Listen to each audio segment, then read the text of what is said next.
Amen. Seigneur Jésus.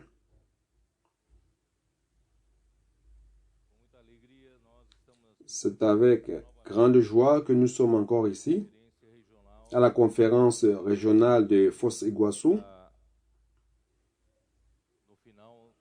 afin que, en cette fin d'année, avant que cette année ne finisse, que nous puissions encore accompagner la parole du Seigneur.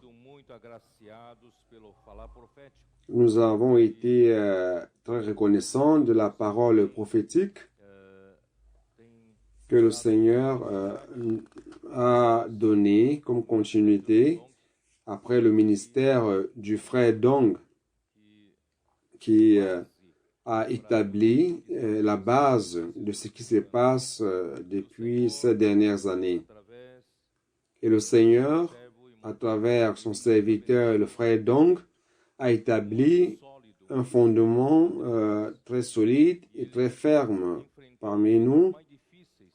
Il a affronté les moments les plus difficiles qui consistent à commencer son œuvre, à faire de son œuvre un pionnier, dans une œuvre pionnière pour atteindre tout le continent sud-américain et plus tard les autres continents comme le continent africain, nord-américain ou de l'Amérique centrale, de l'Europe et aussi de l'Asie. Et le Seigneur a utilisé ce ministère pour amener les frères à vivre par l'Esprit, à invoquer le nom du Seigneur, à apprendre à renoncer à la vie de l'âme. Ce n'est pas un chemin pour la multitude, pour la masse. C'est un chemin pour ceux qui veulent ou alors qui ont choisi la porte étroite et le chemin resserré. Nous ne sommes pas tout simplement ici pour chercher nos propres intérêts. Ce n'est pas parce que le Seigneur nous donne le pain de chaque jour que nous sommes ici. Ce n'est pas parce que le Seigneur guérit nos maladies que nous sommes ici. Ce n'est pas parce que le Seigneur répond à nos prières selon nos propres intérêts que nous sommes ici. Nous sommes ici par la volonté du Seigneur et luttant pour la volonté du Seigneur. Nous sommes ce peuple, bien que peu nombreux. Le Seigneur veut nous utiliser pour mettre fin à cette ère et il a plu au Père de nous donner son royaume. Nous sommes un petit troupeau, mais le Seigneur veut utiliser ce petit troupeau afin de toucher toute la société dans laquelle nous vivons. Nous rendons grâce à Dieu pour cela. Tout ce mouvement de Dieu est basé sur sa propre parole. La parole de Dieu accomplit elle-même son œuvre.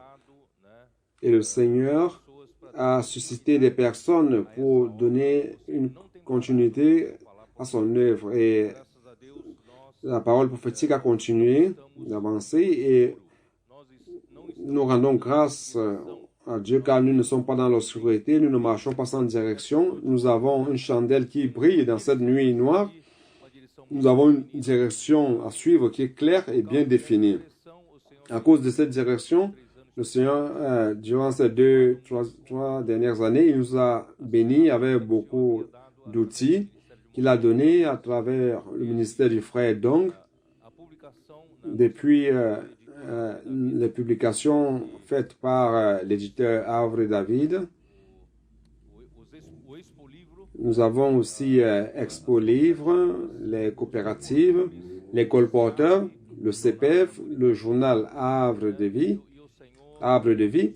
et le Seigneur a béni le Boucafé, les groupes familiaux de soins et de multiplication. Le frère Dong a été utilisé par Dieu pour introduire ces outils. Et durant ces 2 et 3 dernières années, le Seigneur a intensifié, il a béni chacun de ces outils. Donc, juste pour mentionner quelques éléments, afin que vous compreniez ce que je veux dire, Le colportage dynamique a révolutionné notre manière de distribuer les livres.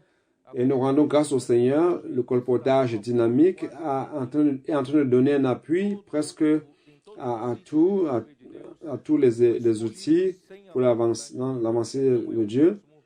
Donc, Expo Livre sans le colportage dynamique n'est pas la même chose. La vie d'église et tout, sans le colportage dynamique, n'est pas la même chose. La foi que nous avons eue à São Paulo, Expo Chrétien, grâce au partenariat avec le colportage dynamique, nous avons eu du succès. Dans tous les sens, aujourd'hui, le colportage dynamique fait partie de notre quotidien. Et à travers le colportage dynamique, nous sommes en train de distribuer beaucoup de livres. Nous sommes en train de connaître ici au Brésil une crise économique et politique, mais nous rendons grâce au Seigneur qu'à la fin de cette année 2019, nous sommes en train de terminer cette année avec la publication, la distribution d'1 million et 380 000 livres. 1 million 380 000 livres qui ont été publiés et distribués cette année. Donc, frère, alors, tandis que d'autres éditeurs sont sur le point de faillite, sur le bord de la faillite, le nombre de livres vendus, publiés, sont en train de chuter. Le nombre de ces livres la chute, mais le Seigneur a béni, il nous a bénis. Pourquoi? À cause de la parole prophétique, à cause de notre simplicité et notre obéissance à la parole prophétique. Expo Livre est en train de connaître un succès dans tous les lieux où il est passé. Mercredi passé, je suis allé jusqu'à Sete Lagoas à Minas Gerais, spécialement pour recevoir le maire de la ville Sete Lagoas, Minas Gerais, et puis son secrétariat. Tous étaient très contents et dans l'enthousiasme par rapport à Expo Livre. Le maire a d'ailleurs dit que s'il savait dès le début que Expo Livre était un projet de cette taille et avec l'infrastructure que nous avons, il aurait dès le début donné un plus grand appui et puis un plus grand espace, etc., etc. Il a exhorté, pratiquement il a exhorté, car il n'est pas sûr qu'on va retourner à Sete Lagoas en 2020, mais il a dit que vous devez revenir dans cette ville. Nous allons faire un partenariat meilleur encore et donner un meilleur lieu, et nous allons vous appuyer avec toute notre force. Donc, frères, de cette manière, nous avons été touchés, nous avons été contraints, nous sommes contents à retourner à Sete Lagoas l'année qui vient. Donc, tout cela se passe parce que le Seigneur a mis sa main de bénédiction sur tous les outils et tous les éléments qu'il a prophétisés à travers sa parole. C'est pour cela, frère, nous sommes en train de vivre les jours de Marc 16, 19 à 20. Vous connaissez ce verset, deux versets. Vous les connaissez? Juste pour ceux qui ne les connaissent pas, je vais les lire alors. Marc 16, 19, 20. Tous l'ont trouvé? Je vais attendre un tout petit peu.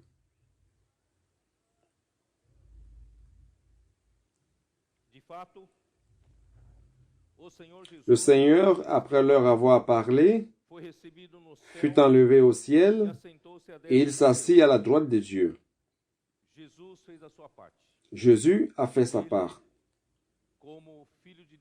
Lui, comme Fils de Dieu qui a été envoyé pour devenir un homme. Il est le Verbe qui s'est fait chair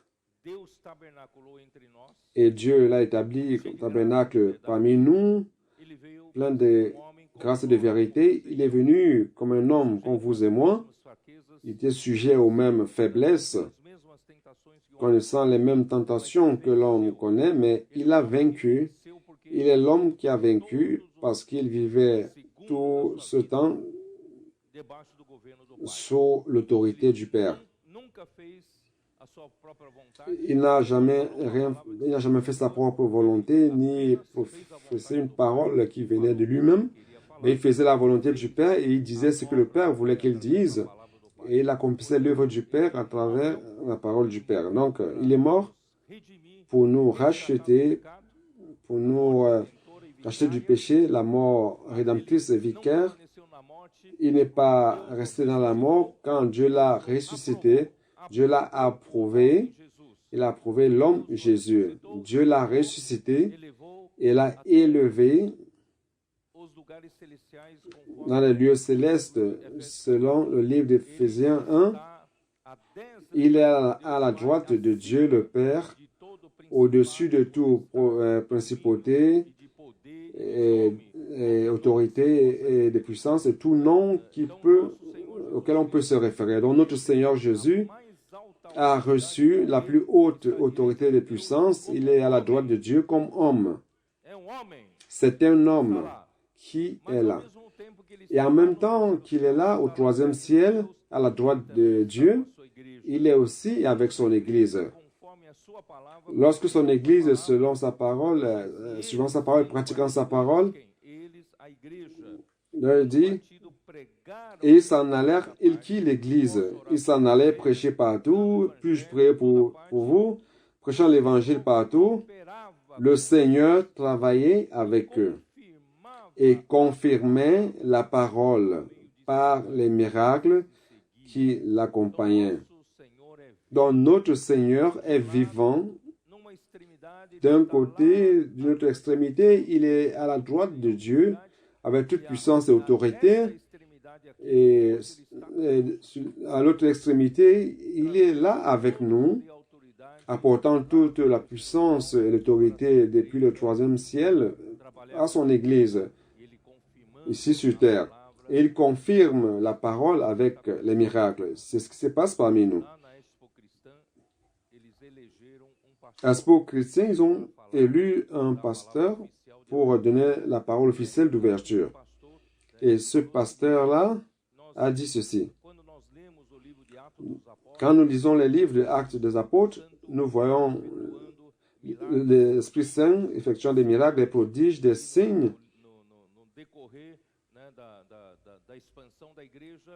Là, au début de l'expansion de l'Église. Mais aujourd'hui, nous ne voyons plus cela.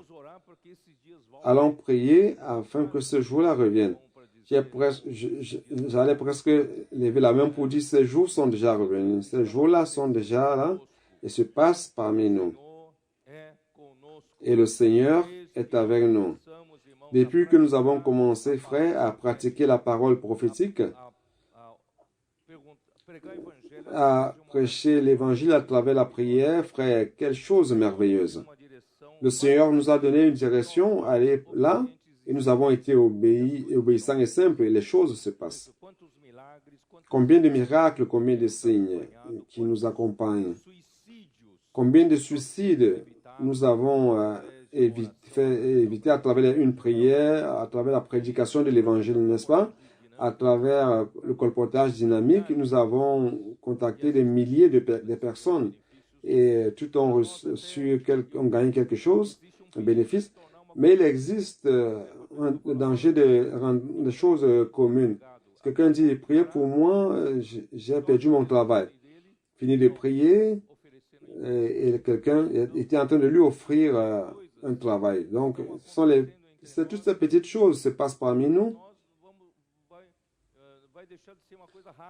Ce qui fait que ça va devenir plus tard quelque chose qui n'est pas rare, qui s'accomplit parmi nous. Mais nous devons valoriser toujours cela. Cela renouvelle les églises. Il y a une église à Sao Paulo, quand São Paulo est appelé Cadasser.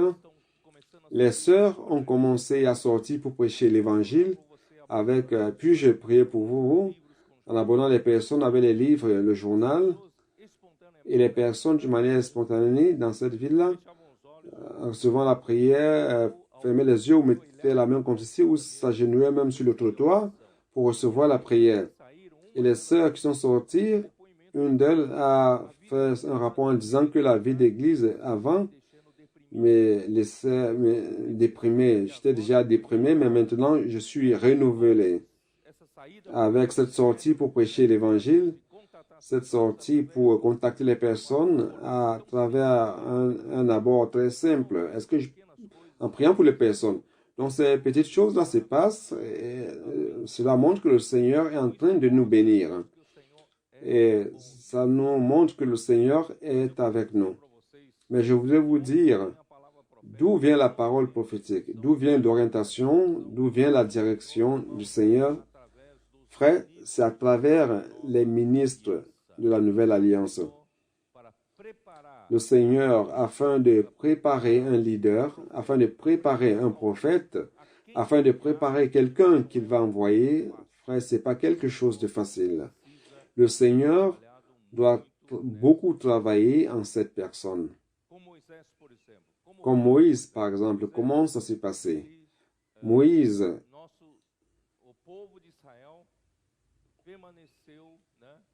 le peuple d'Israël est descendu avec Joseph, la famille de Jacob est descendue avec Joseph, pour suivre Joseph à cause de la faim sur la terre.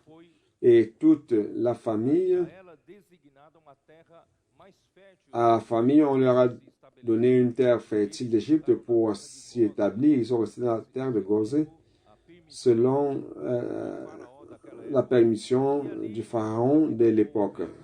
Alors c'était donc le début d'une belle vie et tout ce qu'il travaillait et produisait, c'était fertile. Et le peuple juif avait toujours eu une bénédiction du Seigneur, bénédiction matérielle. Alors ils se sont beaucoup enrichis et sont devenus puissants. Et c'était la région du delta du Nil, une région très fertile. Et avec cette belle vie, ils ont oublié le Seigneur. Parfois, nous, frères, nous sommes comme cela. Lorsque nous avons une belle vie, nous gagnons beaucoup d'argent, nous avons beaucoup de confort. On se marie, les enfants grandissent, tout se passe bien, tout le monde va bien, tout va bien, les voitures, le travail, et nous oublions le Seigneur. Mais après, le Seigneur a suscité une situation. Il y a un pharaon qui est venu, qui n'avait pas connu Joseph. Et vous connaissez l'histoire, le peuple a commencé à être opprimé. Ils étaient obligés à effectuer le travail forcé. Ils étaient des esclaves de Pharaon en Égypte. Alors ils ont crié vers le Seigneur, vers l'Éternel. Et l'Éternel a promis leur envoyer un libérateur. Et ce libérateur allait encore être préparé. Donc c'est pour cela que c'est pas facile, frère, afin que le Seigneur, c'est pas facile pour le Seigneur de travailler en quelqu'un, préparer cette personne afin qu'elle soit ce prophète ou cette personne envoyée pour libérer le peuple en Égypte. Alors vous connaissez, Moïse lorsqu'il est né, Pharaon persécutait les Hébreux, il devait mourir. Mais sa mère et sa sœur ont préservé sa vie, le mettant dans un panier et l'ont laissé sur le fleuve. Lorsque la fille de Pharaon se baignait, ils ont donc lâché le panier et quand la fille a vu, elle l'a adopté. Elle a adopté Moïse afin de devenir le fils de la fille de Pharaon. Il a été élevé avec toute la dédication, toute la culture, tout ce qu'il y avait de meilleur en Égypte. Donc Moïse est devenu puissant tant dans la parole que dans ses capacités. Donc il est devenu, après 40 ans, lorsqu'il est sorti, sa mère l'a instruit, car c'est sa mère qui l'a éduqué lorsqu'il était petit. Et il devait délivrer le peuple hébreu de la main des Égyptiens. Lorsqu'il a vu ses frères étant maltraités, il a donc tué l'Égyptien qui maltraitait un Hébreu. Et le jour suivant, il s'est rendu compte que cette nouvelle est parvenue jusqu'à Pharaon. Sa vie était en danger. Et il a fui jusqu'à la terre des Médians, dans le désert, où il a passé 40 ans en paissant le troupeau de son beau-père Jéthro. Donc, toute la capacité qu'il a acquise à l'université de Harvard de cette époque-là, parce que, ou Cambridge de cette époque-là, ce sont les noms des meilleures universités, des meilleures universités du monde, mais bon, vous n'avez pas besoin de garder ces noms-là. Donc, après 40 ans dans le désert, paissant le troupeau, après qu'il a appris les mathématiques, les physiques, l'algèbre, la géométrie, et après il a passé tout le temps juste en paissant les troupeaux, en écoutant le mère des troupeaux, et toute sa capacité s'en est allée. Donc, à 80 ans, lorsqu'il pensait qu'il ne serait plus utile pour libérer le peuple d'Égypte, Dieu l'a appelé. Cela est dans Exode, n'est-ce pas? Seigneur Jésus. Vous êtes fatigué d'écouter cette histoire?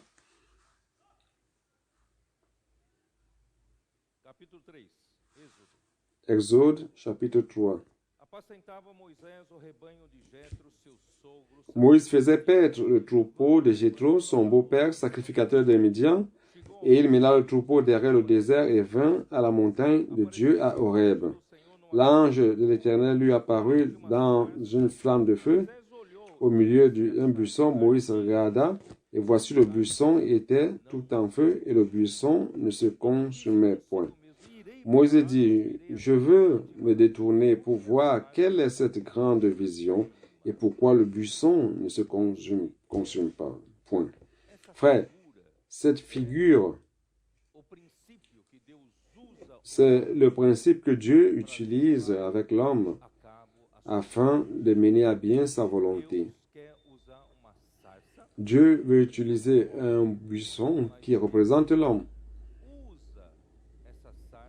Mais Dieu n'utilise pas ce buisson comme combustible pour ce feu. Ça veut dire que la puissance est de Dieu. Dieu n'utilise pas l'homme pour avoir la puissance, parce que la puissance est de Dieu. Vous vous rappelez de ce que Paul dit dans 2 Corinthiens?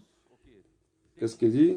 Nous avons un trésor dans les vases de terre afin que l'excellence de la puissance soit de Dieu et non de nous. Si Dieu voulait utiliser l'homme, un homme avait sa capacité pour accomplir l'œuvre de Dieu, ce serait plus facile pour Dieu, n'est-ce pas? Il serait facile à Dieu de donner juste la capacité, la puissance à certains, et il ferait ce que Dieu voulait faire. Mais l'œuvre de Dieu est faite par Dieu. Aucun homme est capable d'accomplir l'œuvre de Dieu. Seul Dieu peut accomplir sa propre œuvre. Vous devez mettre cela dans votre tête, frère. Dieu peut vous utiliser comme un canal. Mais la puissance est de Dieu et principalement l'œuvre de Dieu est accomplie par sa parole. Sa parole a la puissance de réaliser l'œuvre. Donc, frère, il y a beaucoup de temps bien avant, il y avait un archange de Dieu à qui Dieu avait donné toute la beauté, les capacités, toutes les habiletés pour gouverner le monde avant la création du monde. Et cet archange, il a trouvé qu'il était très capable. Il a certainement il a fait du bon travail pour un bon temps, certainement. Mais un jour, il s'est rendu compte qu'il avait tellement de sagesse, de capacité, de puissance qu'il pouvait se comparer à Dieu. Il voulait avoir plus de positions, monter.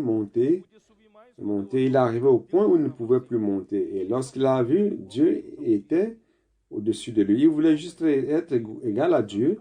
Et de cette manière, il a été jeté sur terre. Il est devenu l'adversaire de Dieu. Il est devenu Satan. Donc, frère, Dieu ne veut pas répéter cette histoire. Il ne veut pas tout simplement donner la capacité à l'homme. Vous comprenez la différence, frère? Dieu veut donner la capacité à l'homme afin qu'il soit un canal pour Dieu, mais la puissance est de Dieu. Je pense que beaucoup ne comprennent pas, n'est-ce pas? J'espère que vous compreniez cette figure, la définition de cette figure du feu sur le buisson. Alors il voulait s'approcher. L'Éternel vit qui se détournait pour voir, et Dieu l'appela du milieu du buisson et dit, Moïse, Moïse. Et il répondit, me voici. Dieu dit, n'approche pas d'ici. Ôte tes souliers de tes pieds, car le lieu sur lequel tu te tiens est une terre sainte. Et il ajouta, je suis le Dieu de ton père, le Dieu d'Abraham, le Dieu d'Isaac et le Dieu de Jacob. Moïse se cacha le visage, car il craignait de regarder Dieu. L'Éternel dit encore, j'ai vu la souffrance de mon peuple qui est en Égypte et j'ai entendu les cris que lui font pousser ses oppresseurs, car je connais ses douleurs. Je suis descendu pour le délivrer de la main des Égyptiens et pour le faire monter de ce pays dans le bon et vaste pays, dans un pays où coule le lait et le miel, dans les lieux qu'habitent les Cananéens, les Héthiens, les Amoréens, les Phéréziens, les Héviens et les Jébusiens.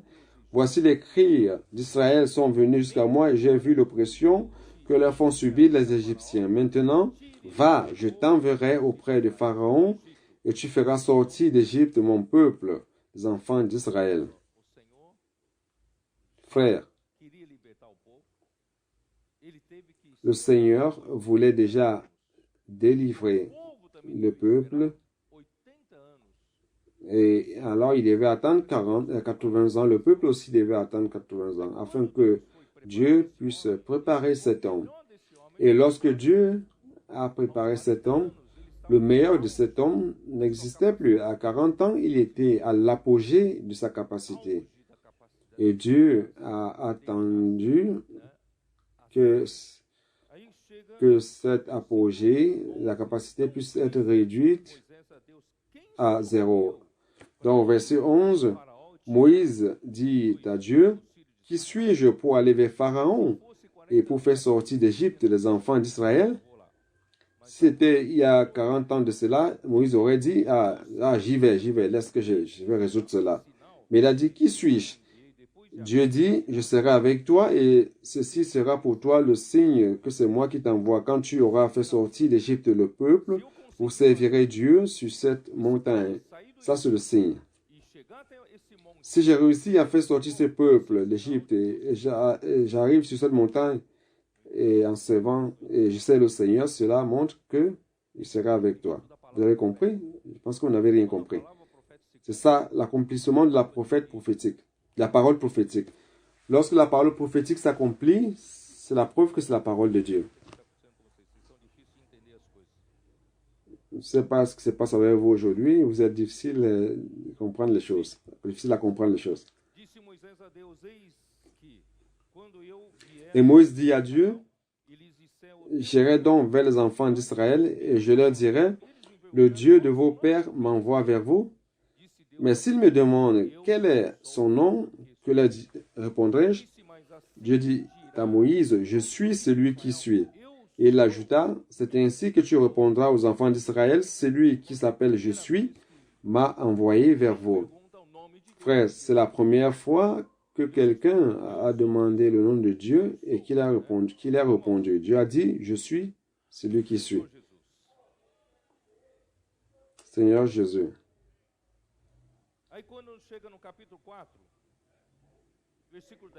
Dans le chapitre 4, arrivant au chapitre 4, verset 10, Moïse dit à l'Éternel, « Ah, Seigneur, je ne suis pas un homme qui est la parole facile. » Il ment. 40 ans auparavant, il était quelqu'un de très éloquent. Et ce n'est ni d'hier, ni d'avant-hier, ni même depuis que tu parles à ton serviteur. Car j'ai la bouche et la langue embarrassée. L'Éternel lui dit, qui a fait la bouche d'homme et qui rend muet ou sourd, voyant ou aveugle, n'est-ce pas moi l'Éternel? Va donc, je serai ta bouche, je serai avec ta bouche et je t'enseignerai ce que tu auras à dire. Moïse dit, ah Seigneur, envoie qui tu voudras envoyer, mais pas moi. Alors la colère de l'Éternel s'enflamma contre Moïse et il dit, n'y a-t-il pas ton frère Aaron, le Lévite? Je sais qu'il parlera facilement. Le voici lui-même qui vient au-devant de toi, et quand il te verra, il se réjouira dans son cœur. Tu lui parleras et tu mettras les paroles dans sa bouche, et moi je serai avec ta bouche et avec sa bouche, et je vous enseignerai ce que vous aurez à faire. Il parlera pour toi au peuple, il te servira de bouche, et tu tiendras pour lui la place de Dieu. Prends dans ta main cette verge avec laquelle tu feras les signes. Donc, frère, nous devons nous rendre compte que pour que Dieu prépare quelqu'un, pour que Dieu utilise cette personne qui a appris à ne pas dépendre de sa propre capacité, qui n'utilise pas son habileté pour faire l'œuvre de Dieu, et tout cela doit être considéré complètement annulé. Sa force naturelle a été complètement effacée. Il n'a plus de force naturelle. Il est terminé, il est fini. Tout ce qu'il sait faire, c'est de perdre les troupeaux. Donc, c'est en ce moment-là que Dieu commence à utiliser l'homme. Car Dieu veut nous utiliser tout simplement comme canaux. Nous devons apprendre que c'est Dieu qui fait son œuvre. J'ai voulu lire tout cela pendant tout ce temps afin de retourner à Nombre 12.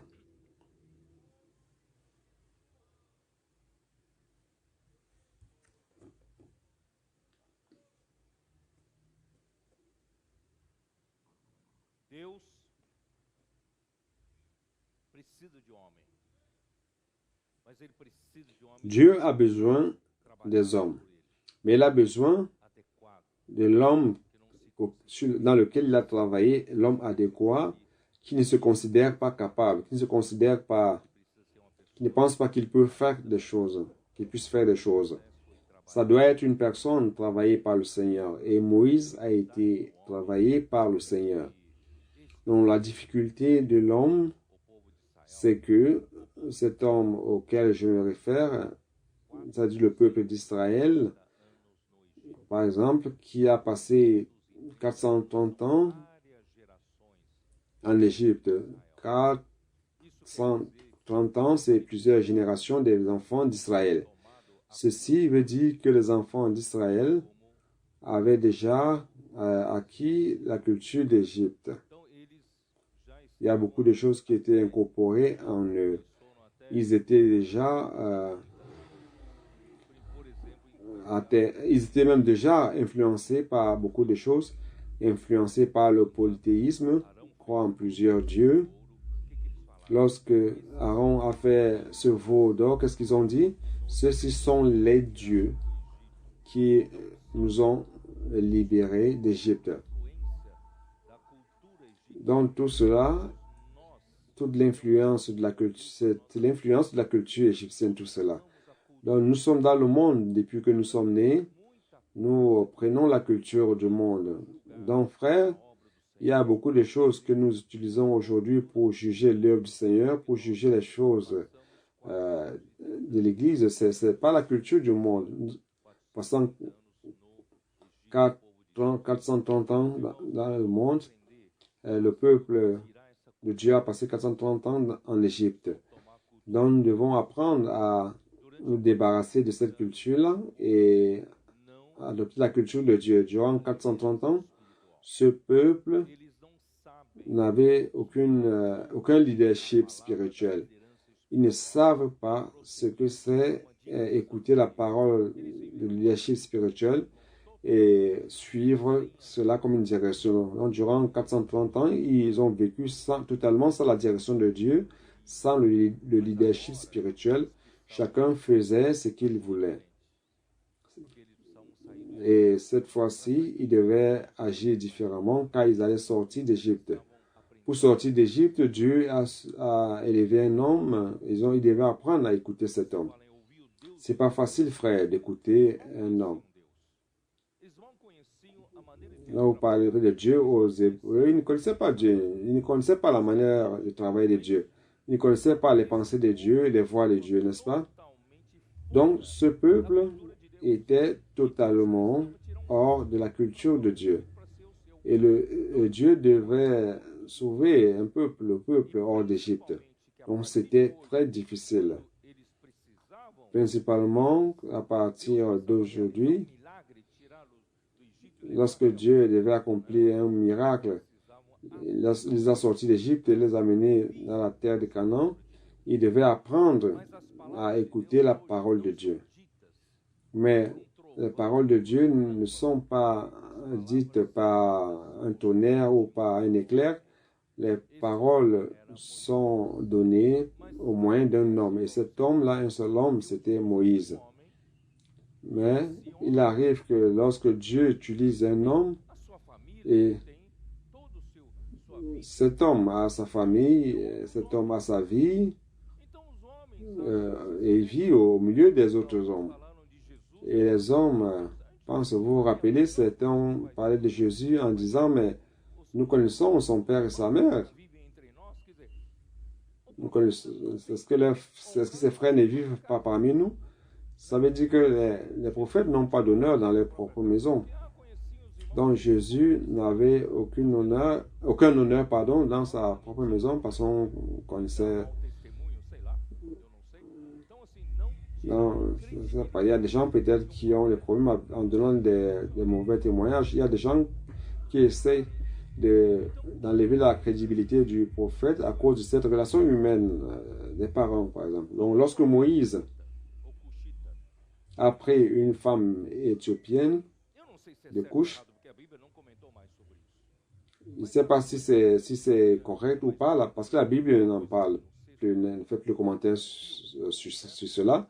Donc, Marie, sa sœur aînée, qui l'avait amenée au bord du fleuve, et son frère Aaron, c'est ceux qui se sont dit, mais pourquoi Moïse? Qu'est-ce qu'il a de plus important? Qu'est-ce qu'il a... qu'est-ce qu'il peut dire qui vaut mieux? Est-ce que nous n'avons pas traduit ces paroles au peuple? Est-ce que nous n'avons pas parlé au peuple aussi? Pourquoi c'est tout simplement lui?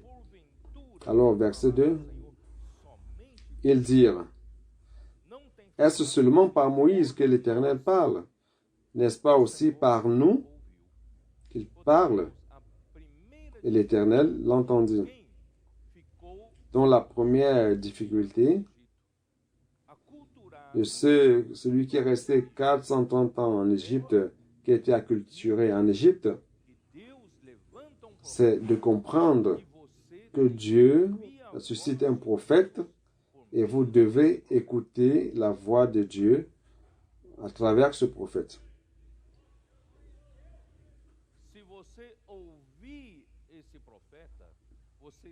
Si vous écoutez ce prophète, alors vous serez en train d'écouter la parole du Seigneur. Et lorsque vous écoutez la parole du Seigneur, si cette parole est du Seigneur, cette parole va réaliser l'œuvre de Dieu.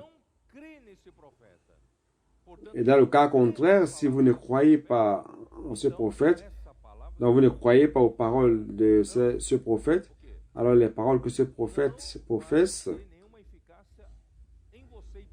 n'auront aucun effet efficace en vous, aucune efficacité en vous et pour vous. C'est correct, n'est-ce pas? 1 Thessaloniciens, chapitre 2, c'est cela, n'est-ce pas? 1 Thessaloniciens, chapitre 2.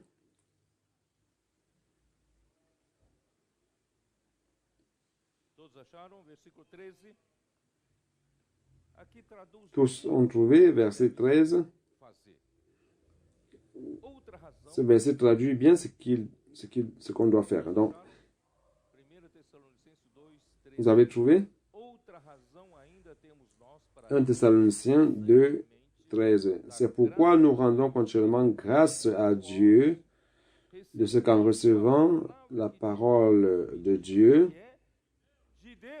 que nous vous avons fait entendre, vous l'avez reçu. Donc c'est de Dieu. Vous avez entendu de nous des paroles. Donc Paul est très humble, très modeste. En fait, la parole vient de lui. vous avez écouté de moi cette parole, la parole, et vous avez écouté la parole qui est de Dieu. Vous l'avez reçue non comme la parole des hommes, mais ainsi qu'elle est véritablement comme la parole de Dieu, qui agit en vous qui croyez.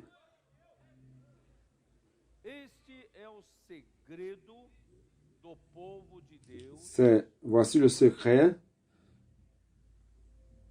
afin que le peuple de Dieu prospère. 2 Chroniques 20:20. Croyez au Seigneur votre Dieu et vous serez en des lieux sûrs. Croyez en ses prophètes et vous allez prospérer. C'est ça le secret, frère. On n'a pas besoin de faire plus que ça. Le chemin de Dieu, d'un côté, est difficile et d'un autre côté, c'est aussi très simple. Donc, vous identifiez la parole de Dieu par son prophète. Donc, si vous l'avez identifié, soyez simple. Pratiquez, gardez cette parole et vous allez prospérer. Car cette parole qui est de Dieu opère efficacement en quiconque croit. Donc, en celui qui ne croit pas, rien ne se passe, mais en celui qui croit, cette parole opère et accomplit l'œuvre de Dieu. On retourne dans Nombre, chapitre 12.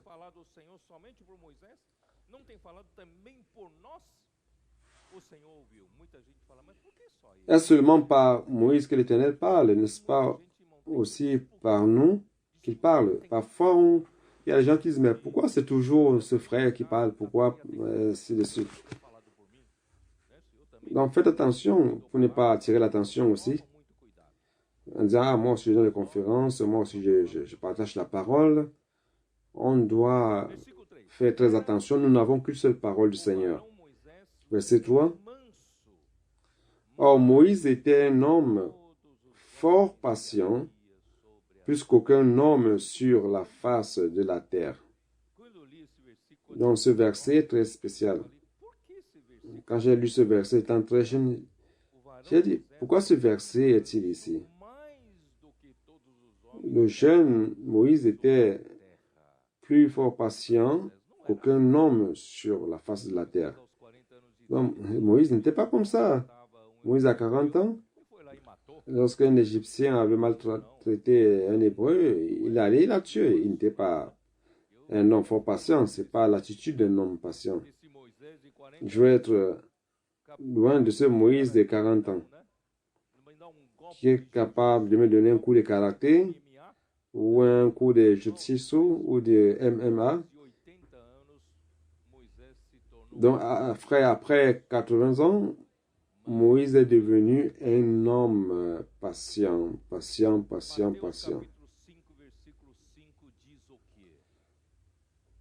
Matthieu 5 dit quoi? Matthieu 5.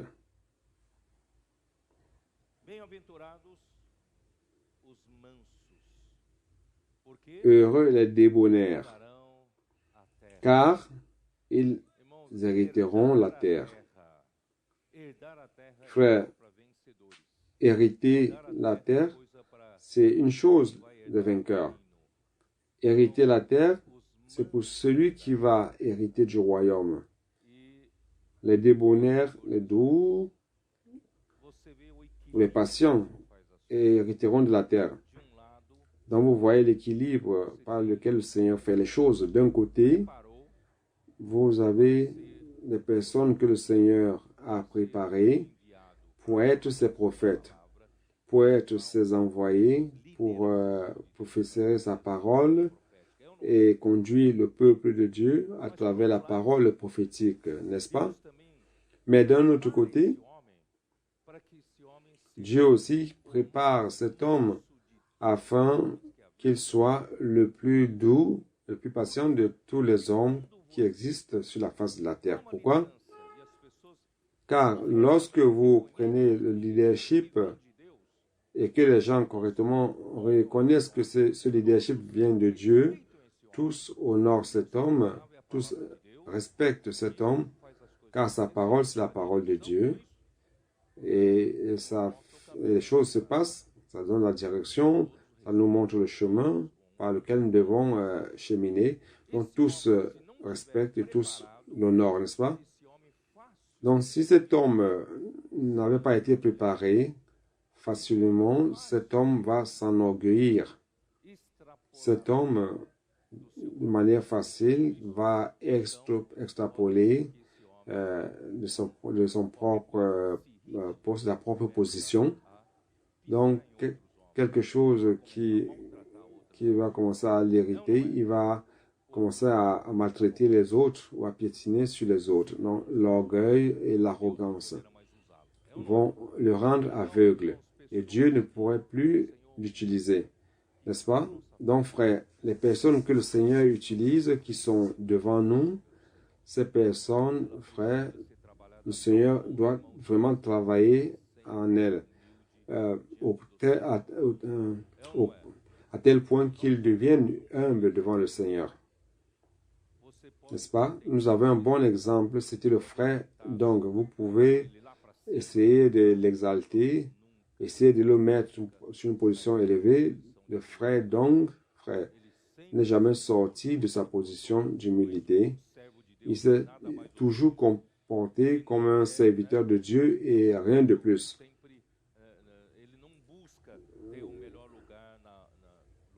Il ne cherchait pas d'avoir les meilleures places d'honneur, ni dans les files, ni n'importe où. C'est vrai qu'on peut honorer les personnes, c'est vrai, mais la personne doit avoir le cœur de douceur, de bonheur. Donc, oh Seigneur Jésus, c'est pour cela que nous devons nous investir de douceur, comme dans Éphésiens 4.2, Éphésiens 4.2, en toute humilité et douceur, avec patience, vous supportant les uns les autres avec amour, vous efforçant de conserver l'unité de l'esprit par le lien de la paix. Frère, la suite, phase de 7.1, car Christ un corps, un esprit, ainsi de suite, c'est très significatif, mais on n'a pas le temps de parler de tout cela maintenant. Donc, Galates 5.23, comme il est dit,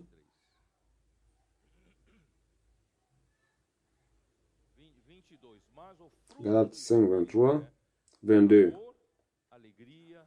Mais le fruit de l'esprit, c'est l'amour, la joie, la paix, la patience, la bonté, la bénignité, la fidélité, la douceur, la tempérance. La loi n'est pas contre ces choses. Frère, la douceur et la tempérance, ce sont des qualités nécessaires pour un prophète qui conduit. Donc, c'est pour cela que tôt au petit déjeuner ce matin, j'ai parlé à certains coopérateurs en disant, frère, nous devons être comme Moïse, avoir l'exemple de Moïse, que ce soit toujours présent dans nos... D'un côté, vous êtes leader, vous avez un lieu d'honneur, de respect devant les frères, où vous allez, les frères vous honorent, vous respectent, mais prenez garde. Ce n'est pas pour la position que... c'est pas par la position que nous vient l'autorité, mais c'est parce que nous devons reconnaître que tout ce que nous avons vient de Dieu. En nous-mêmes, de nous-mêmes, nous n'avons rien. Si Dieu ne nous aime pas, nous ne sommes rien. Si Dieu ne nous utilise pas, nous ne sommes rien. C'est pour cela, frère, que nous ne pouvons pas usurper ce que nous n'avons pas. Notre Seigneur Jésus, tout ce qu'il faisait, je vais juste vous parler un tout petit peu de Jean, n'est-ce pas? Oh Seigneur Jésus. Par exemple, dans Jean 14, verset 10, tous sont trouvés.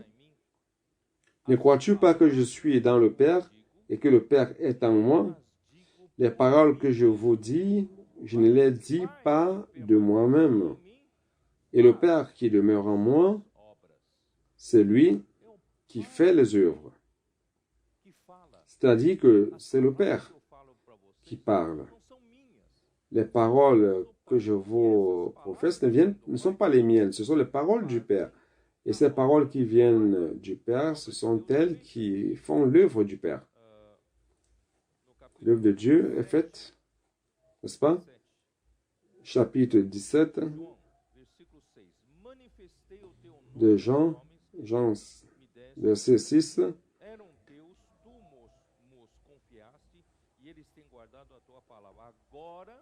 J'ai fait connaître ton nom aux hommes que tu m'as donnés du milieu du monde. Ils étaient à toi et tu me les as donnés et ils ont gardé ta parole. Maintenant, ils ont connu que tout ce que tu m'as donné vient de toi. L'envoyé de Dieu, le prophète de Dieu, a la pleine confiance et la pleine connaissance pour lui de manière claire que tout ce qu'il a vient de Dieu. C'est pour ça que Paul dit en Corinthiens que c'est tout ce que vous avez, si vous l'avez reçu, alors pourquoi vous en orgueillez? C'est pas à vous, vous avez reçu de Dieu. Alors, celui qui est vraiment prophète de Dieu, qui est vraiment envoyé de Dieu, pour lui, cela est clair. C'est clair que tout ce qu'il tient vient de la source, et cette source, c'est Dieu. Donc, si vous usurpez cette source, alors vous devenez un adversaire de Dieu comme Satan. Car je leur ai donné les paroles que tu m'as données, et même les paroles que le prophète transmet viennent de Dieu. Et ils les ont reçues, et ils ont vraiment connu que je suis sorti de toi, et ils ont cru que tu m'as envoyé. C'est-à-dire que je suis intermédiaire, je suis le canal, je suis le porte-voix, le porte-parole. C'est Dieu qui est le chef, qui est le propriétaire de tout, de la parole, le propriétaire de tout ce que je ne suis rien. Donc c'est pour cela, frère, que nous, qui avons un certain leadership dans l'Église ou dans l'œuvre du Seigneur, nous devons apprendre cette attitude, apprendre ce principe. Et ne jamais nous enorgueillir. Et laisser que l'arrogance prenne le dessus sur nous, que Dieu ait miséricorde de nous. Ça, c'était le prophète de l'Ancien Testament. Donc, retournons à Nombre 12, 6. Le Seigneur a dit à Moïse, en fait, le Seigneur a vengé Moïse devant Myriam et Marie et Aaron. Verset 6, il dit, écoutez bien mes paroles. Lorsqu'il y aura parmi vous un prophète, c'est dans une vision que moi, l'Éternel, je me révélerai à lui.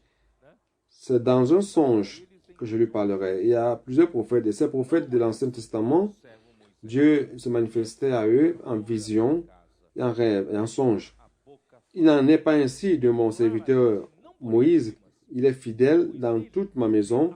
Je lui parle bouche à bouche. Je me lève, je me révèle à lui sans énigme. Vous voyez la forme du Seigneur. Donc, Moïse voyait la silhouette de Dieu. Vous le saviez? Moïse, en fait, ne pouvait pas voir le visage de l'Éternel, mais il voyait la silhouette de l'Éternel. Pourquoi donc n'avez-vous pas craint de parler contre mon serviteur, contre Moïse? La colère de l'Éternel s'enflamma contre eux et il s'en alla. Donc, frère, ça c'est un principe que nous devons craindre et suivre en même temps. Dieu a suscité parmi le peuple de Dieu des prophètes. Il y a prophètes et prophètes. Vous vous rappelez dans Apocalypse 1, verset 1 à 3, le Seigneur a apporté la révélation. Il voulait apporter la révélation de Jésus-Christ au peuple de Dieu. Premièrement, il voulait révéler à un groupe de coopérateurs, mais il a donné à un seul, qui est Jean. Et c'est Jean qui est passé par ce groupe de coopérateurs. Et par le moyen de l'esprit, il a écrit la lettre aux 7 églises. Il existe cet ordre, ce n'est pas une démocratie, tous veulent être égaux. Non, il y a les prophètes, et il y a ce prophète-là que Dieu a commissionné, et à travers de lui pour attendre les autres serviteurs, et ensuite à toute l'église. C'est cela que nous devons comprendre.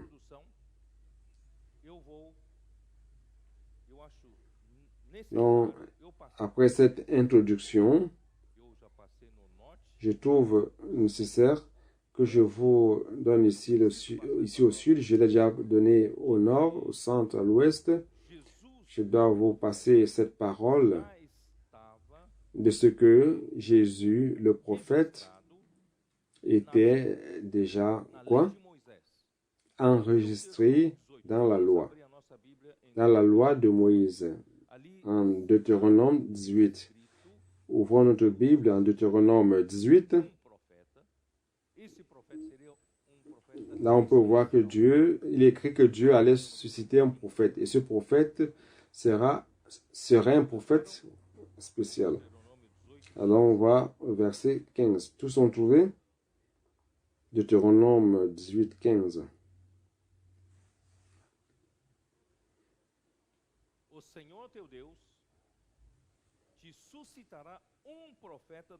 Le Seigneur, ton Dieu, te suscitera du milieu de toi, d'entre tes frères, un prophète comme moi.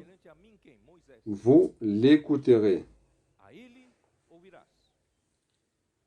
Comme moi qui? Moïse. Vous l'écouterez. Verset 18. Je leur susciterai du milieu de leurs frères un prophète comme toi. Je mettrai mes paroles dans sa bouche et il leur dira tout ce que je leur commanderai.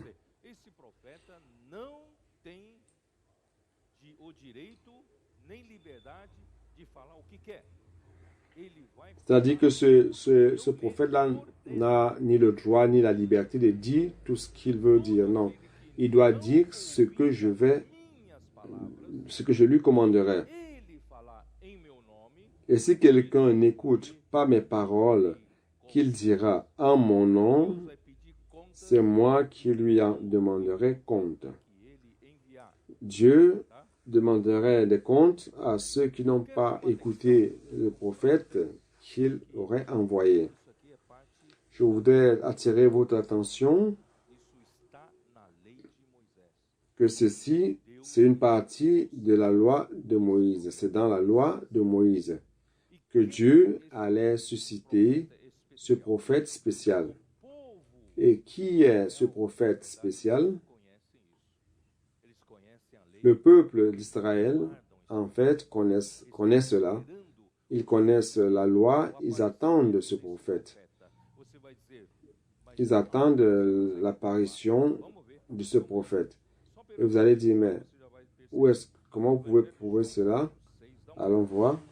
Avec l'évangile des Jean, vous allez déjà vous en rendre compte. Évangile des Jean, chapitre 6. Vous avez déjà lu ce verset et vous ne vous en êtes pas rendu compte. C'est pour ça que je voulais monter le Deutéronome 18 afin que, à partir de maintenant, vous vous rendiez compte que le peuple juif attend le prophète qui est enregistré dans la loi de Moïse. Jean 6, 14. Comme il est dit,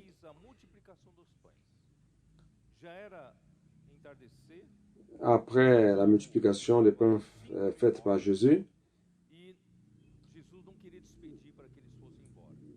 il y avait le peuple qui était là, 5000 personnes, et Jésus ne voulait pas les laisser partir. Les disciples ont présenté simplement 5 pains et 2 poissons. Jésus a pris, il a prié au Père, il a distribué à la multitude qui était là. Tous ont mangé et se sont rassasiés. Ils ont mangé à satiété. Ils se sont rassasiés, pardon. Et en plus, il en est resté du pain pour 12 paniers. Donc, quand ils ont vu ce signal, regardez donc leur réaction. Verset 14. Ces gens ayant vu le miracle que Jésus avait fait disaient, celui-ci est vraiment le prophète qui doit venir dans le monde. Si vous ne saviez pas que Deutéronome 18, 15 et puis 18 à 20 parle de ce prophète, vous n'alliez pas comprendre ce verset. De quel prophète ici qu'ils attendaient? C'est le prophète qui est enregistré, prophétisé dans la loi de Moïse. Chapitre 7, verset 40.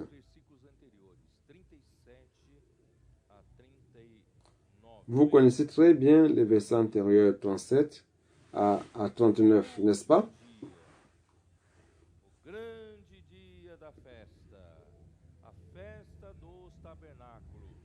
Le dernier jour, le grand jour de la fête du tabernacle, Jésus se leva et s'exclama, celui qui a soif vienne à moi et qu'il boive.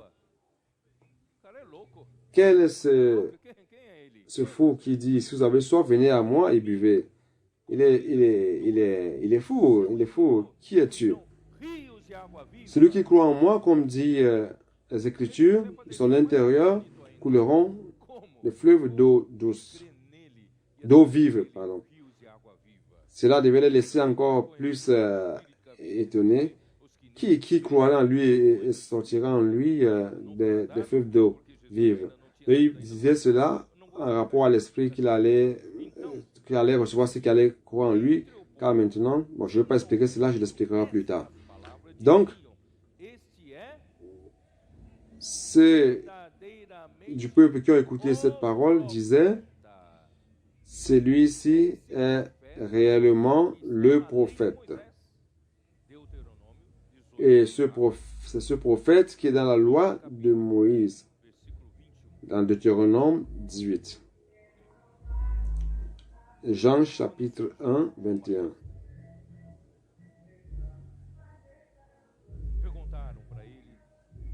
Quand Jean-Baptiste est venu, on lui a demandé, qui es-tu?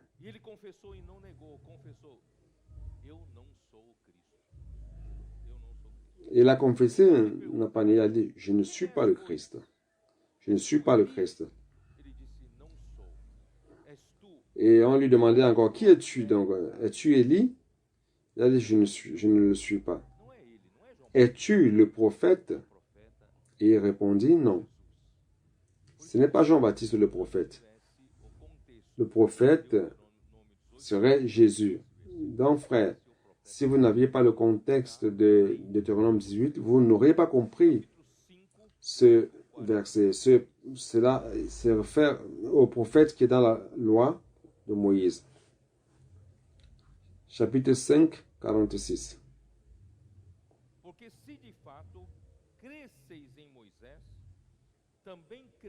Car si vous croyez Moïse, vous me croiriez aussi, parce qu'il a écrit de moi. Donc, si vous ne connaissez pas Deutéronome 18, vous allez dire, mais quand est-ce que Moïse a écrit à propos de Jésus? Donc, c'était dans Deutéronome 18. C'est dans la loi, Marcos. C'est dans la loi. C'est pour cela, frère, que le peuple juif connaît cela. Le peuple juif connaît la loi. Et le peuple juif attend le prophète. Seulement, il est déjà venu. Il y a d'autres qui attendent encore aujourd'hui, jusqu'aujourd'hui. Mais il est déjà venu. Jean 9, 17.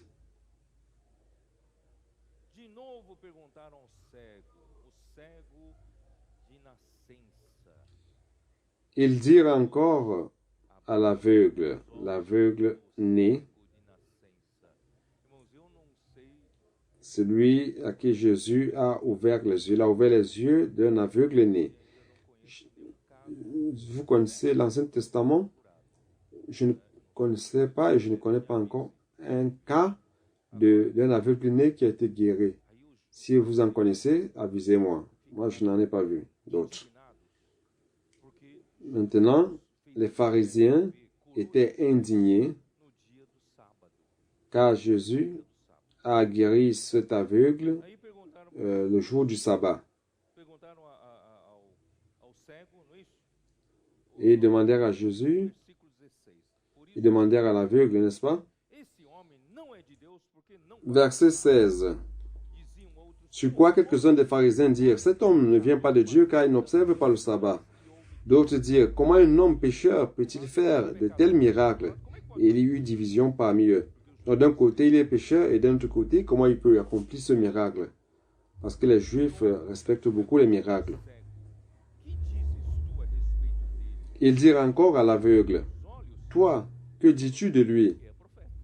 Sur ce qu'il t'a ouvert les yeux? Il répondit, c'est un prophète. Il avait raison.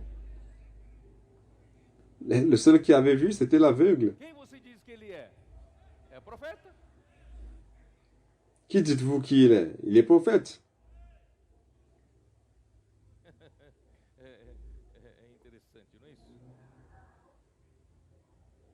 C'est intéressant, n'est-ce pas?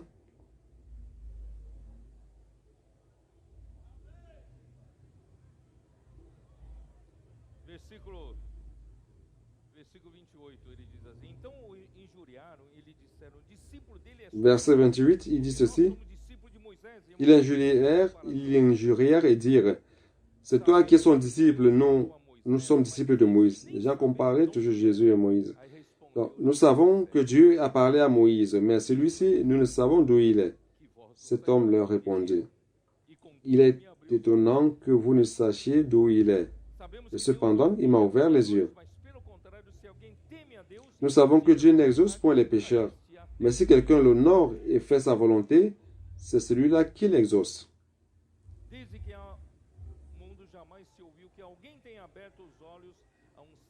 Jamais on n'a entendu dire que quelqu'un ait ouvert les yeux d'un aveugle né. Jamais on n'a entendu dire que quelqu'un ait ouvert les yeux d'un aveugle né. Si cet homme ne venait pas de Dieu, il ne pourrait rien faire. Et lui répondit, tu es né tout entier dans le péché et tu nous enseignes. Et ils le chassèrent. Oh Seigneur Jésus, il n'y avait plus rien à parler avec lui. Jean 7, 16 à 18.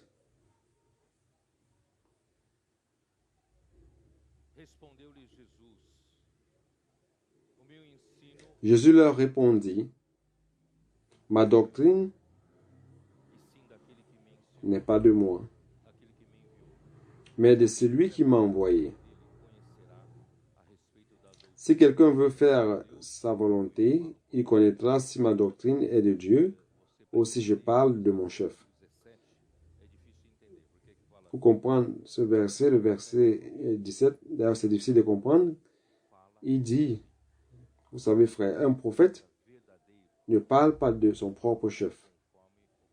Un véritable prophète parle selon ce que Dieu lui commande de parler.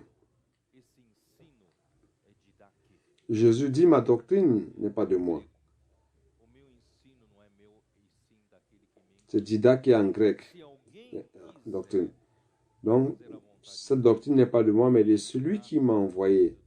Si quelqu'un veut faire sa volonté, il connaîtra si ma doctrine. Donc, ce mot doctrine, c'est aussi didache en grec. Donc, si vous voulez savoir si l'enseignement est de Dieu ou n'est pas de Dieu, c'est que l'enseignement qui vient de Dieu accomplit l'œuvre de Dieu. Vous comprenez?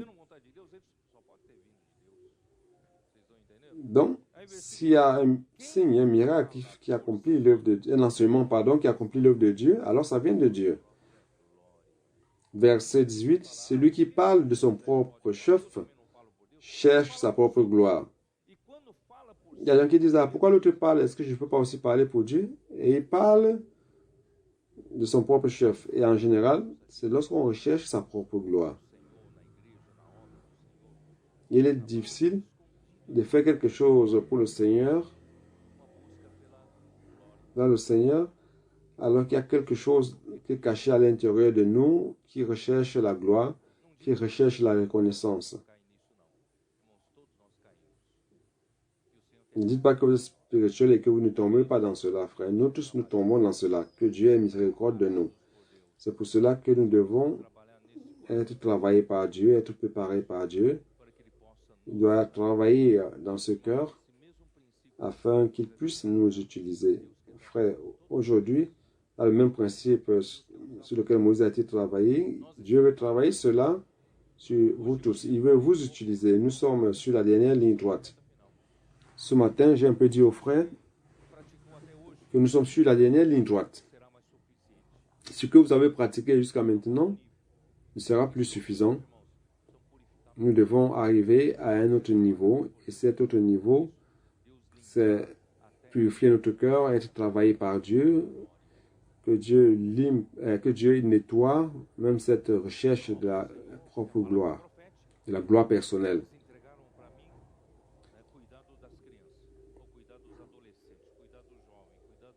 J'aime le Seigneur, j'ai la parole prophétique et ils m'ont plutôt chargé de prendre soin des enfants, le nettoyage et tout ça, et tous les autres services.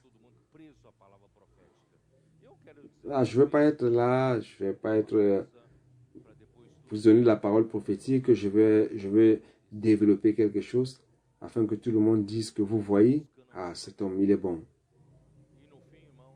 Je suis en train de rechercher ma propre gloire. Et à la fin, frère, je ne serai pas en train d'œuvrer dans l'unité ni dans la marche stoïque. Cela peut devenir un cancer. C'est pour cela, frère, que le Seigneur puisse nous aider, travailler dans notre cœur. Personne de nous n'est ici pour rechercher sa propre gloire. Personne de nous n'est ici pour rechercher sa propre reconnaissance.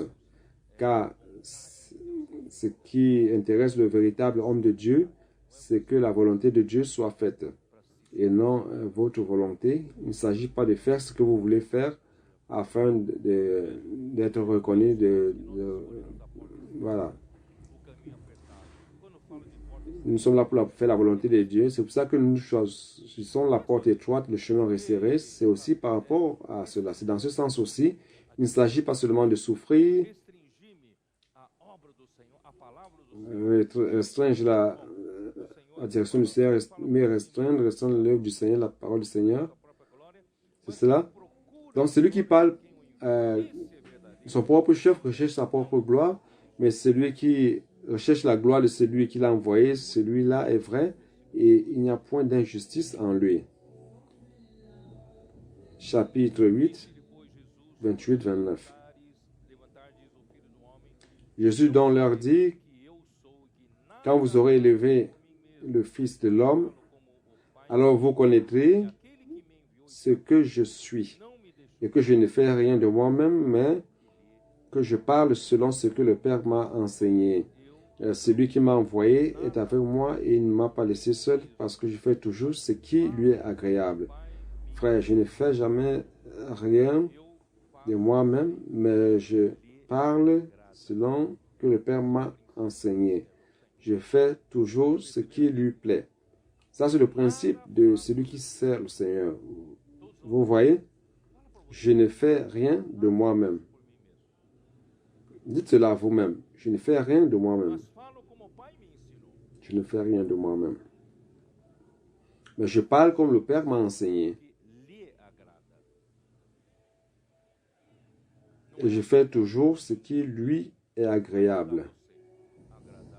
Pas ce qui est agréable à moi, c'est pas ce qui me plaît, mais ce qui est agréable à celui qui m'a envoyé. Chapitre 12, versets 48 à 50. Celui qui me rejette et qui ne reçoit pas mes paroles à son juge.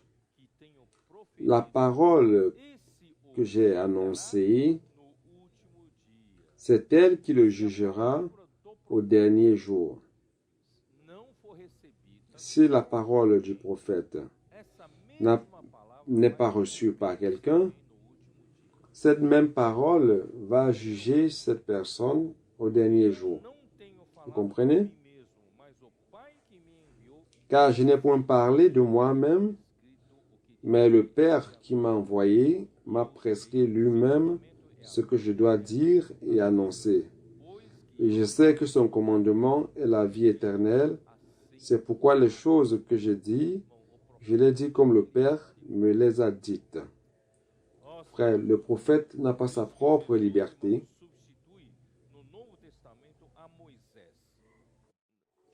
C'est pour cela que Jésus substitue Moïse dans le Nouveau Testament, frère. Jean 1, 17.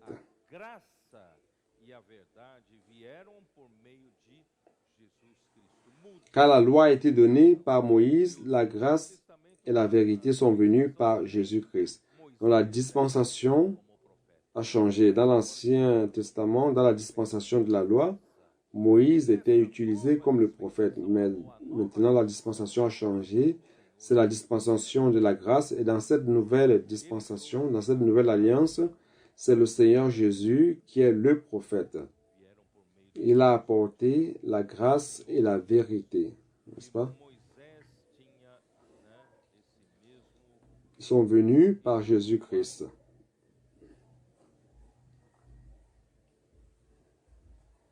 Exode 4.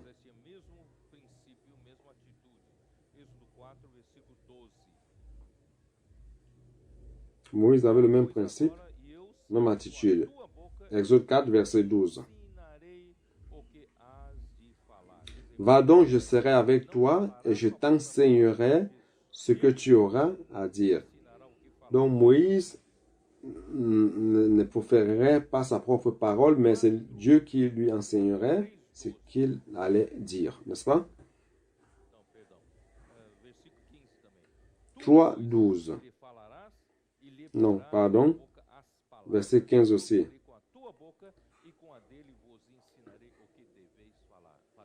Tu lui parleras et tu mettras les paroles dans sa bouche, et moi je serai avec ta bouche, et avec sa bouche je vous enseignerai ce que vous aurez à faire. Donc c'est Dieu qui envoie parler. C'est Dieu qui parle. Seigneur Jésus.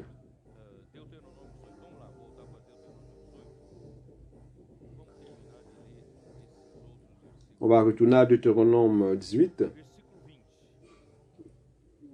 Terminer la lecture de ces autres versets. Verset 20. Mais le prophète qui aura l'audace de dire en mon nom une parole que je ne lui aurais point commandé de dire, ou qui parlera au nom d'autres dieux, ce prophète-là sera puni de mort. Donc, si quelqu'un vient et qui dit, je parle au nom de Dieu, je suis le prophète, je parle au nom de Dieu, et que Dieu n'a pas parlé par lui, ce prophète sera puni de mort.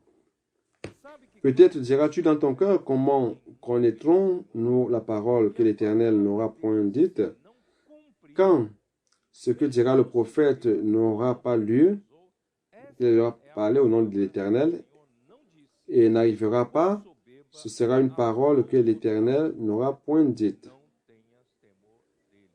C'est par audace que le prophète l'aura dite. N'aie pas peur de lui. Donc, qu'est-ce qui prouve que ce prophète dit ce que Dieu veut dire, et qu'il est un prophète de Dieu? C'est que la parole qu'il a prophétisée s'accomplit. Donc, si ça s'accomplit, ça veut dire que la parole est de Dieu. Et si elle ne s'accomplit pas, la parole ne vient pas de Dieu. On a donc grâce au Seigneur que durant ces dernières années, la parole prophétique parmi nous s'est concrétisée. Le Seigneur est en train de réaliser son travail à travers la parole prophétique, n'est-ce pas? Justement, par le fait de croire la parole prophétique, c'est alors que surgit le colportage dynamique, avance jeune, et maintenant Expo Livre. Donc, tous ces éléments, frères, sont venus comme accomplissement de la parole prophétique. C'est pour cela, frère, ça a été plus que jamais prouvé que si nous sommes fidèles à la parole prophétique, Dieu parvient à faire son œuvre. Oui ou non? Alors, rendons grâce à Dieu. Nous avons la parole prophétique.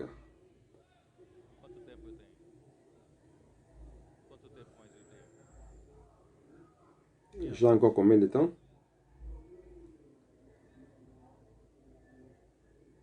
Minuit?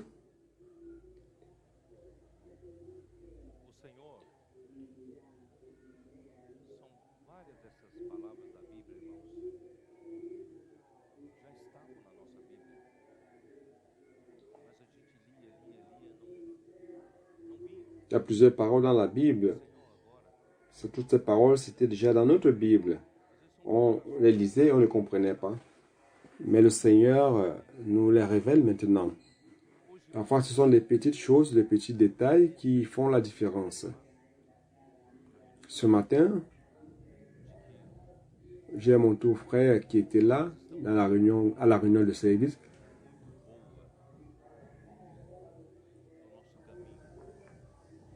Que nous sommes dans une étape très bonne de notre chemin vers le royaume.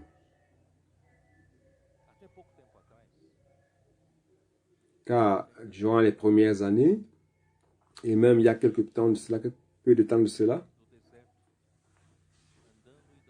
nous étions dans une ambiance de désert, marchant et tournant en rond dans le désert. Comme le livre d'Hébreux dit, par le temps que nous avons passé, nous serions déjà en train de manger de la nourriture solide. Mais on doit encore continuer à donner du lait de bébé. Pourquoi? Parce que durant toutes ces années, nous avons continué avec la culture des Égyptiens et que le Dieu qui nous a sortis d'Égypte par sa main puissante, nous continuons à être égoïstes, vivant pour nos propres intérêts. Il manque de l'eau, nous nous plaignons. Il manque de la viande, nous nous plaignons. Il manque de la nourriture, nous nous plaignons, n'est-ce pas? Nous sommes arrivés à la bonne terre promise par Dieu. Les espions vont et reviennent dire qu'ils sont très forts, ce sont des géants, nous ne pouvons pas entrer.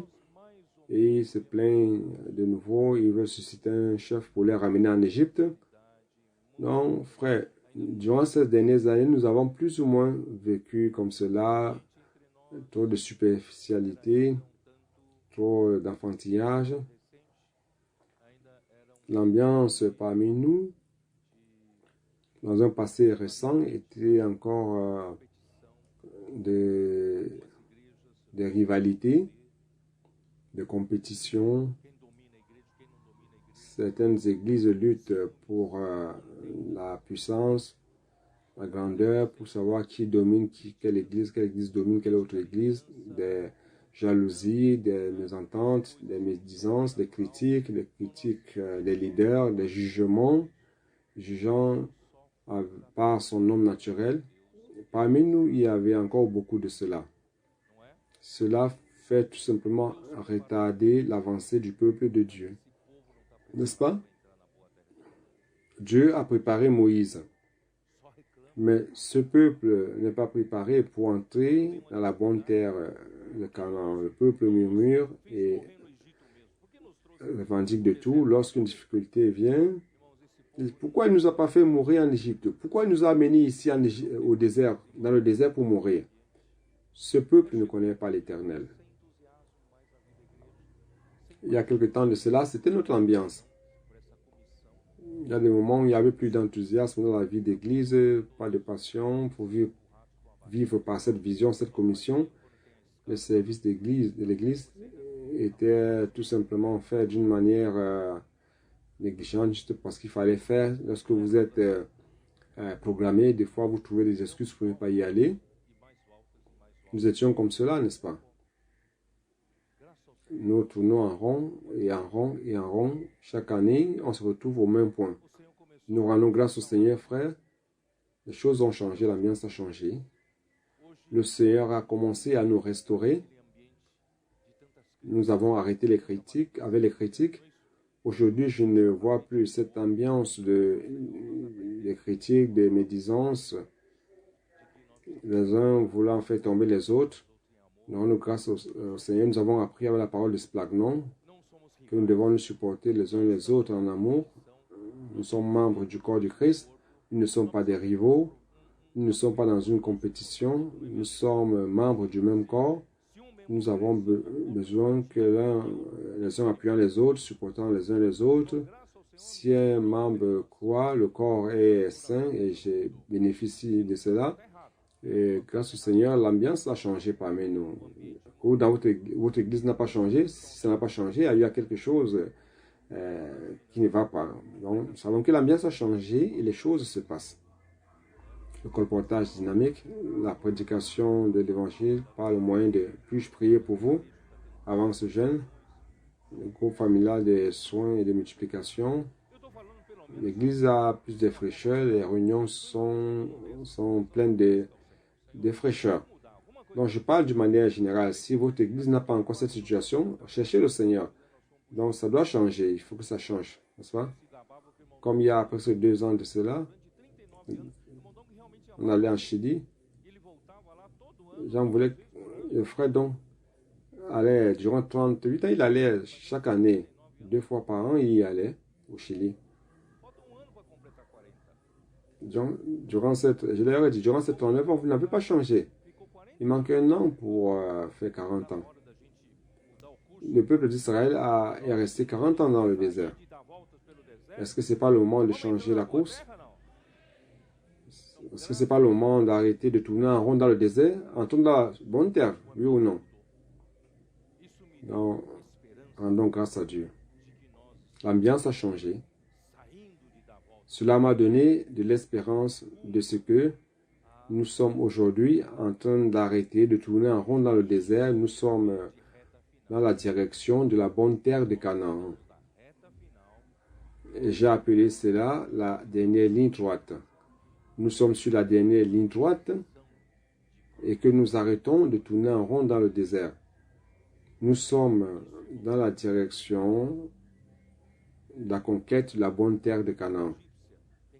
Et pour cela, beaucoup de choses doivent changer.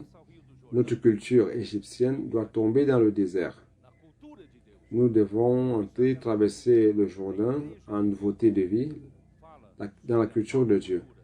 C'est pour cela qu'il y a ce livre, l'Église de Dieu, parle de la nouvelle culture, la culture de Dieu. Nous devons entrer, frère, dans la bonne terre en nouveauté de vie. Vous êtes disposés à cela? Le Seigneur n'a-t-il pas donné une base?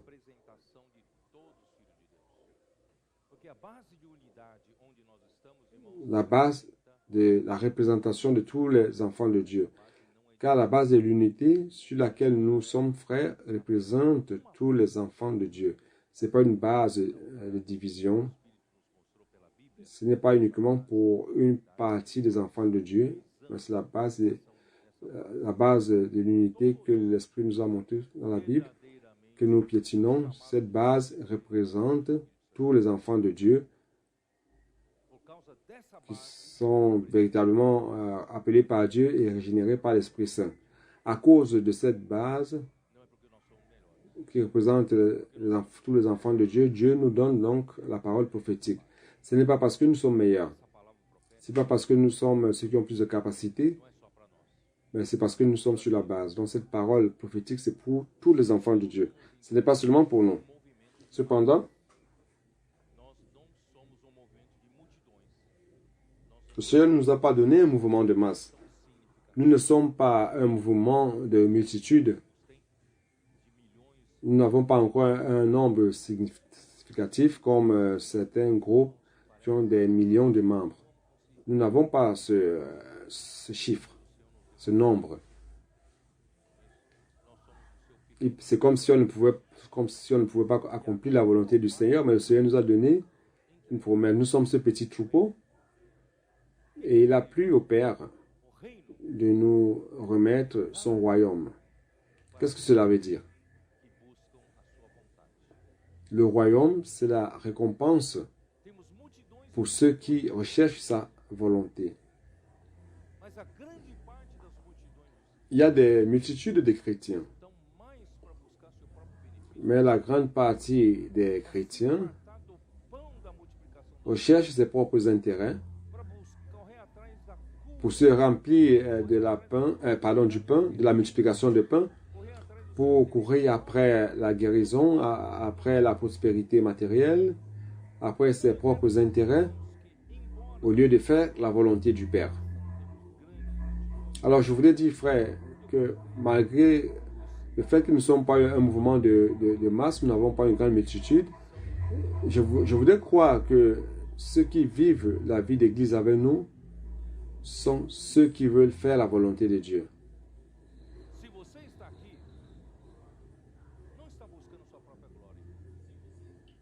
Si vous êtes ici, vous n'êtes pas en train de chercher votre propre gloire. Si vous êtes ici, ce n'est pas pour chercher votre propre bénéfice. Si vous êtes ici, votre propre intérêt, si vous êtes ici parce que vous avez la vision du plan éternel de Dieu. Et bien que vous ne soyez pas si fort, vous voulez vous consacrer à la volonté de Dieu, afin que la volonté de Dieu soit faite. C'est cela, frère, qui fait de nous une église des engagés. Nous sommes engagés. Nous avons un petit nombre, mais ce petit nombre, frère, c'est de l'église des premiers-nés, de l'église qui ne change pas, qui ne change pas son droit d'aîné pour un plat de lentilles, ni pour la reconnaissance, mais nous sommes ici pour lutter pour le royaume du Seigneur. Beaucoup sont appelés et peu sont élus.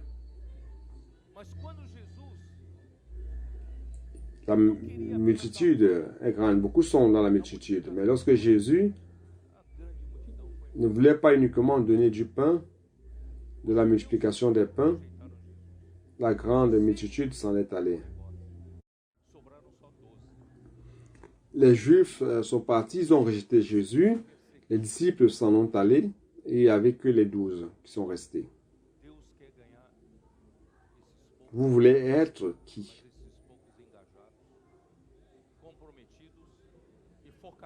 Dieu veut conquérir ces peu qui sont engagés, qui sont compromis et focalisés. Focalisés dans l'œuvre de Dieu, focalisés dans le royaume de Dieu.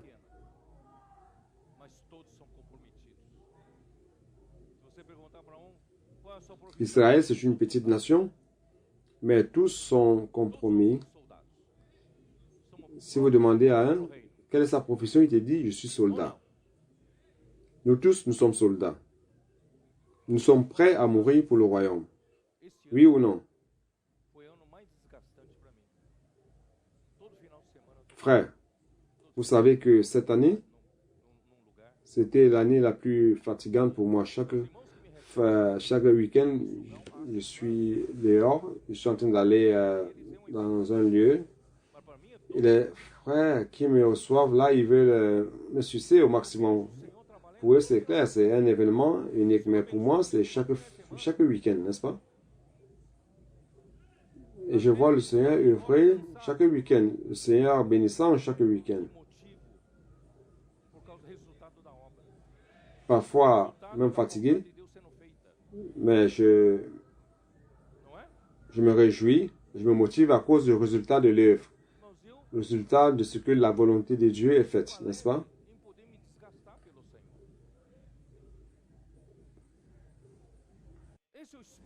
Frère, je suis content de pouvoir muser pour le Seigneur. C'est ça l'esprit de ces peu de personnes qui sont ici. Nous sommes peu, frères.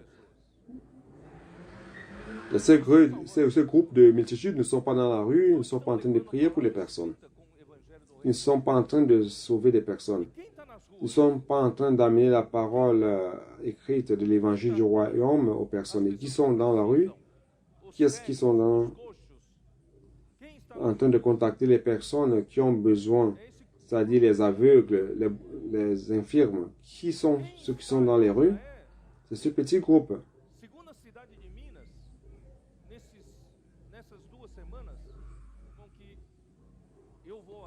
Celui qui a, dans la deuxième ville de Minas, ces 2 dernières semaines, je vais là pour recevoir de la main de la mairie, de la chambre municipale des 2 villes, une motion d'applaudissement, une motion de félicitations à ces 2 chambres municipales. J'ai été reçu par les 2 maires de ces 2 villes qui nous ont remerciés pour les bénéfices, les bienfaits que nous avons apportés dans ces 2 villes.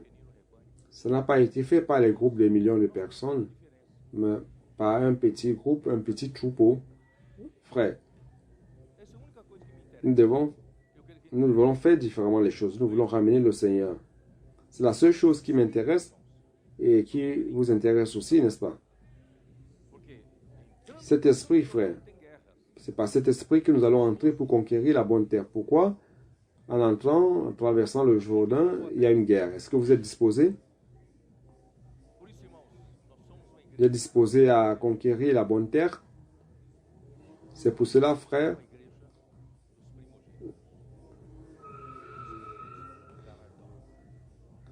la vie d'église, c'est une église des premiers-nés, de ceux qui recherchent la récompense, de ceux qui ne se vendent pas au prix d'une sauce de lentilles. Nous sommes ici en train de nous usant. Nous ne cherchons pas la reconnaissance, des applaudissements ou des fan clubs.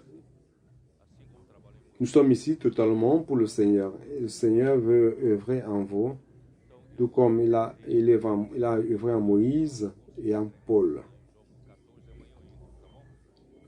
Je vais lire ce verset pour terminer. Je n'ai pas pu entrer dans Jean 14, mais demain, je vais le faire. Je voulais vous lire ce verset. 1 Corinthiens. J'ai mis cela au tableau, n'est-ce pas? C'est ça, n'est-ce pas? 1 Corinthiens 4, verset 9. Car Dieu, ce me semble, a fait de nous apôtres les derniers des hommes, des condamnés à mort, en quelque sorte, puisque nous avons été un spectacle au monde, aux anges et aux hommes. Vous savez ce que c'est? Nous qui connaissons un peu l'Asie mineure, la Grèce, la Turquie, nous sommes allés connaître les ruines des églises primitives, à Éphèse par exemple. Nous avons vu un amphithéâtre fait de pierre.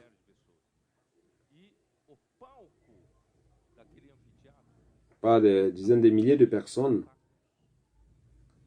Et la tribune de sur la tribune de cet amphithéâtre, il y avait des spectacles. Et les spectacles, c'était quoi généralement? Ils apportaient les condamnés à mort sur ce podium et ils lâchaient des animaux sauvages afin qu'ils luttent et que cela soit un spectacle pour le public où ils luttaient comme des gladiateurs pour leur survie, luttant pour se sauver de la mort. Donc, c'est ça, ce verset, c'est le tableau de fond. Sinon, on n'allait pas comprendre ce verset. C'est comme si nous, les apôtres, nous sommes dans l'œuvre du Seigneur, sujets à lutter contre les animaux sauvages, contre les bêtes.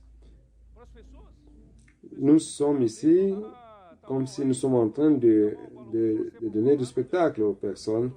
Aux frères, les gens viennent et ils disent « Ah, Paul, oui, allons, on va applaudir pour Paul. » Non, ça n'a pas marché. On va te supporter l'autre, pour que l'autre tue Paul. Vous voyez? Ouais. Lorsque nous faisons bien, nous recevons des applaudissements. Lorsque nous ne parvenons pas à bien faire, nous sommes critiqués.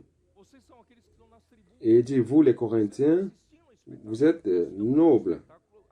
Vous êtes ceux qui sont sur les tribunes. Vous êtes en train de regarder ce spectacle. Nous sommes en train de faire le spectacle en risquant nos vies. Et vous êtes là et vous critiquez, je suis de Paul, je suis d'Apollos, je suis de Céphas. Frère, C'est cela. Les apôtres méritent, ce sont les hommes de Dieu. Ils doivent souffrir en silence, n'est-ce pas?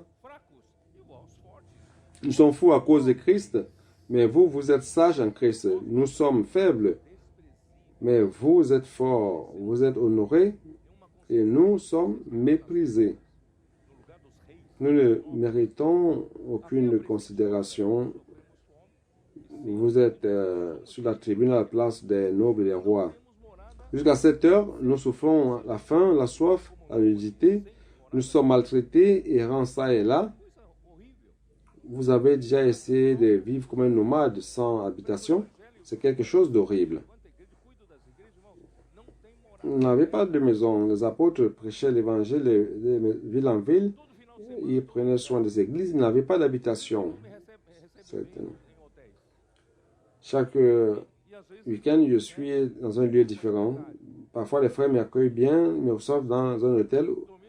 Et parfois, c'est un peu précaire. Les frères, je peux dormir dans une étoile, dans un hôtel 5 étoiles, mais si ce n'est pas ma maison, c'est différent. Donc, nous rendons grâce au Seigneur,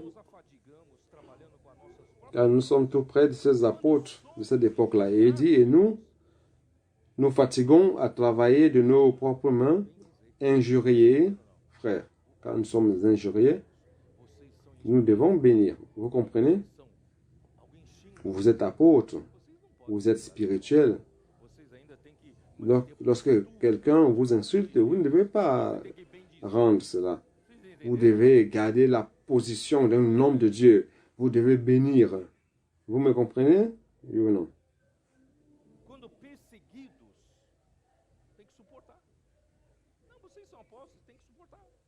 Lorsque persécuté, vous devez supporter.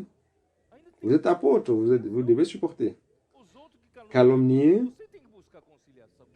et vous devez rechercher la réconciliation. C'est des choses qui vous calomnient et vous devez rechercher, c'est vous qui allez rechercher la réconciliation. Nous sommes devenus comme des balayeurs du monde, le rébut de tous. Cela, c'est notre chemin. Vous êtes disposés à le cheminer? Mais certainement, le royaume lui appartient. Après, on va lire quoi? 2 Corinthiens 6, c'est ça? 2 Corinthiens 6, verset 4.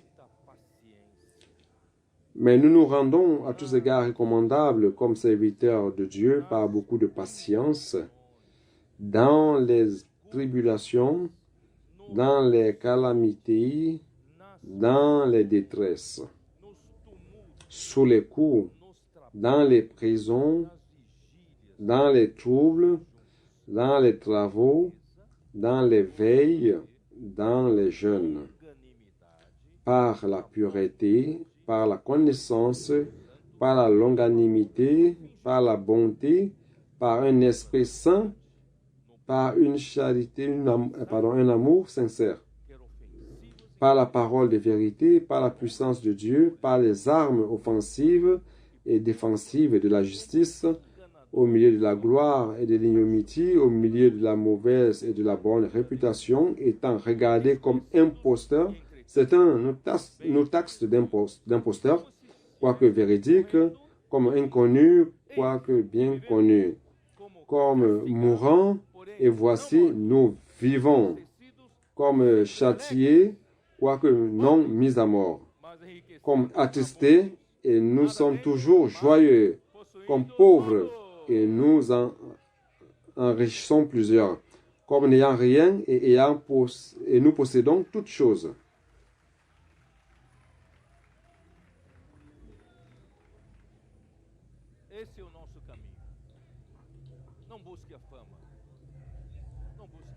C'est cela notre chemin. Ne recherchez pas la reconnaissance. Ne cherchez pas le chemin spacieux, la porte large. Notre chemin est de croix, d'affliction, de souffrance à cause du corps du Christ. Nous sommes ici le temps pour l'établissement du royaume de Dieu et nous allons traverser le fleuve Jourdain. Qui est-ce qui est disposé à traverser? Moi, je vais traverser le fleuve Jourdain. Je veux apprendre la culture de Dieu, me confier en Dieu, à Dieu, et être simple et obéissant à la parole de Dieu.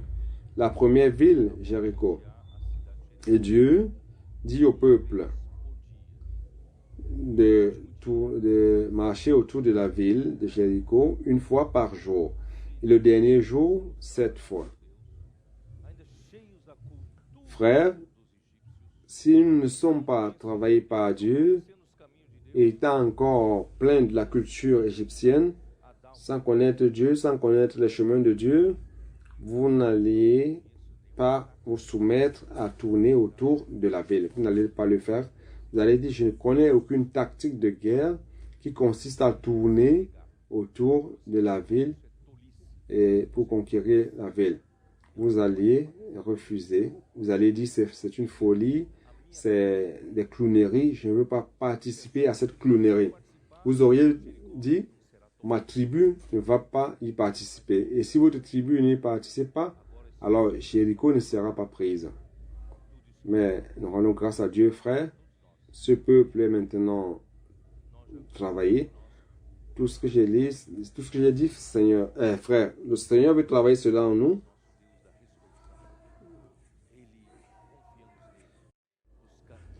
Amenons notre être naturel à la mort. Et que nous connaissons notre Dieu de la résurrection. Nous lui faisons confiance. Les chemins, les voies de Dieu sont supérieures à nos voies. Les pensées de Dieu sont supérieures à nos pensées. Le Seigneur sait ce qu'il fait et il nous revient tout simplement de croire aveuglément la parole prophétique, croire à la parole du Seigneur.